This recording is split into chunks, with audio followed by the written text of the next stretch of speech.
My name's Wayne, and today we're going to be talking about Tough Blood.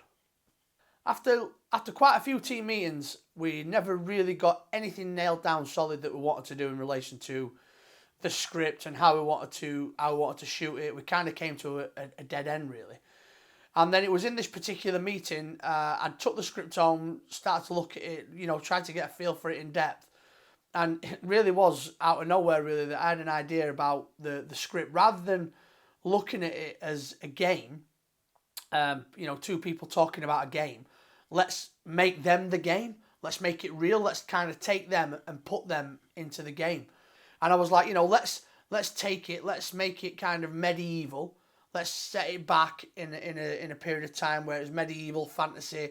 I watch a lot of Game of Thrones, or did watch a lot of Game of Thrones, Lord of the Rings, The Witcher. They're kind of like my favourite go-to kind of series or films, if you like. Yeah, and then the ideas kind of kept coming. And I looked at the opening scenes where the two main characters was kind of like off screen and there was kind of talking. So it kind of prompted, I thought, well, this could be a memory scene. We could adjust this slightly and make it a memory scene. And then, luckily for me, I've got two kids, one boy, one girl. And I'm like, this is perfect. I can get my kids involved. We can do the memory scene. We can set it like 10 years kind of in the past, if you like, when there was kids and there was having loads of fun and playing around how kids do. We could shoot that as a memory scene, and then we could kind of bring it back to modern day, and instantly everybody kind of jumped on board with it, and that was kind of like the magic moment where everything kind of changed. I took the script home. It needed some adapting. I did quite a few adaptations to the script. Only little ones, just a few word changes here and there to make it fit, rather than talking about a game, kind of making them in the game. But yeah, it looks like it's worked. Storyboards, screen tests, changing my role, it all kind of came really quickly, really. Me and Christoph sat down to do the storyboarding and came up with some phenomenal ideas for the scenes, what I was wanting to do. Particularly, I love transitions in films, and I came up with quite a few ideas which I was really impressed with, because Christoph's a whiz on a camera, and if you give him an idea, it can basically it brings that idea to life. So for me, it was an absolute pleasure working with him from start to finish. Initially, we wanted a big mirror to kind of like have a full on shot of Elka or Zugroth.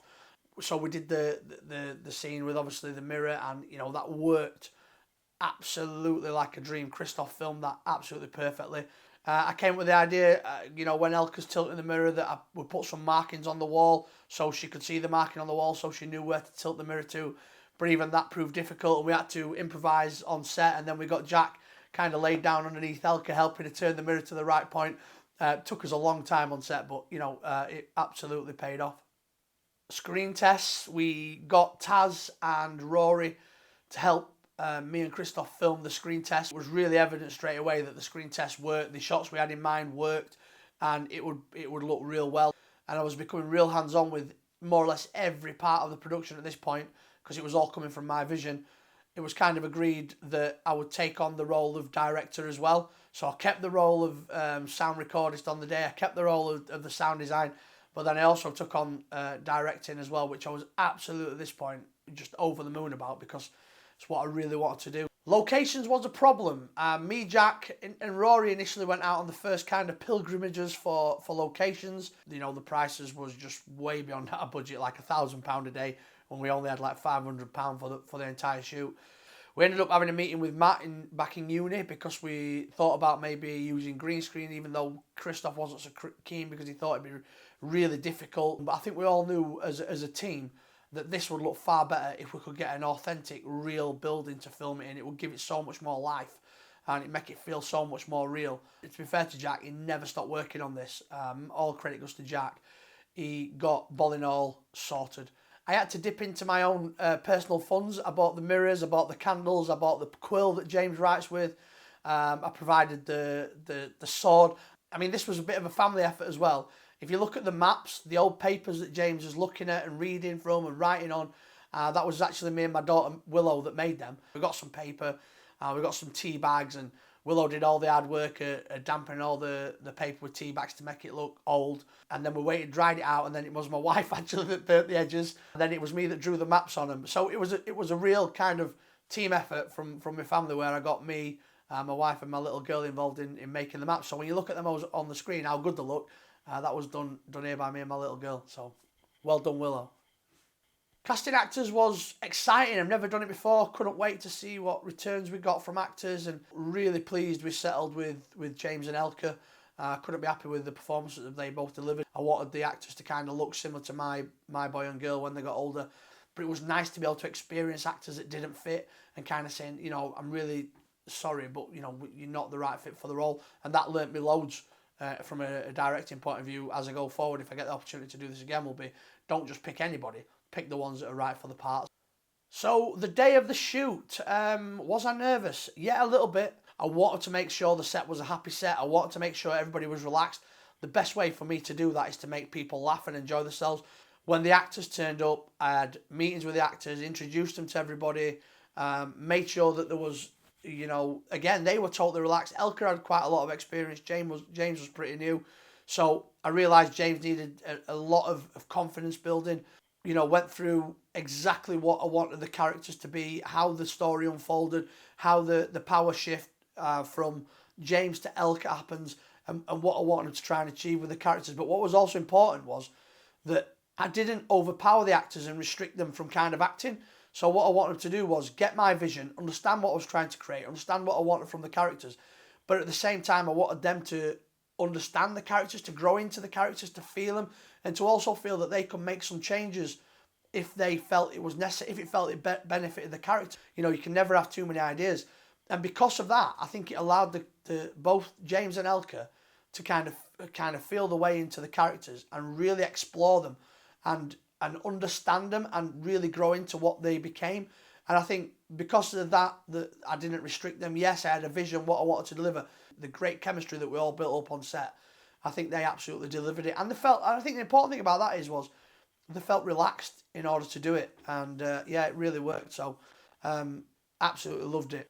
Post-production was a challenge. It was long days. And we literally spent from morning till pretty much night time for 2 days getting this final edit done. There was lots of footage to go through. I bought Pro Tools, got it home, bought myself an extra screen, bought myself some monitor headphones, wanted to do it properly, and literally spent about 10 solid days editing the sound. What was amazing was learning about room tones, background sounds, sound effects, putting them in, footstepping, crazy stuff like that, cleaning up the dialogue, and then to top it all off, speaking to Ahmed that I met in uni prior to us filming it, because I knew exactly what I wanted in sound.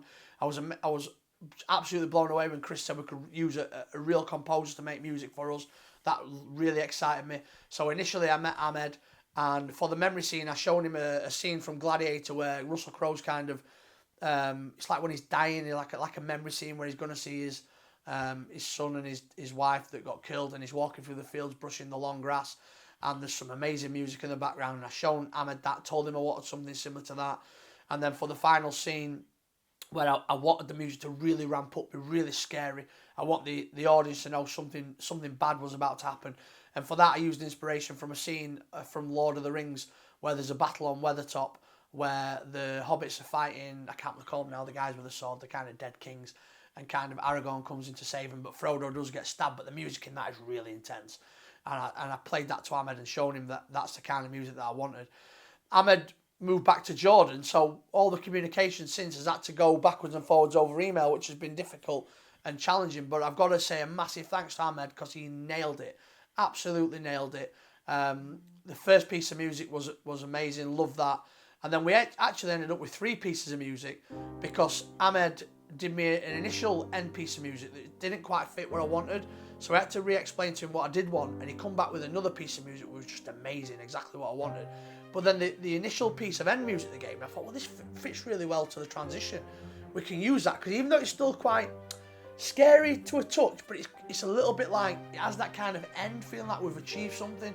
So I thought that would fit really well and mix with the final 2 scenes and then drift off into the credits. And yeah, it really works. So we did have some issues with one of the audios when we were outside. It was the last ever scene with James and Elka before Elka had to leave, and it was when it was cold, it was wet, and we kind of like we'd done it everything properly, but we just not took a separate dialogue of James. And what happens is, because Elka's hitting the tree, you can't really, it's hard to kind of get it all to mix together because there's just wax of trees going off all over. So if there's one thing I've learned from that, is to 100% make sure you're getting proper dialogue from both.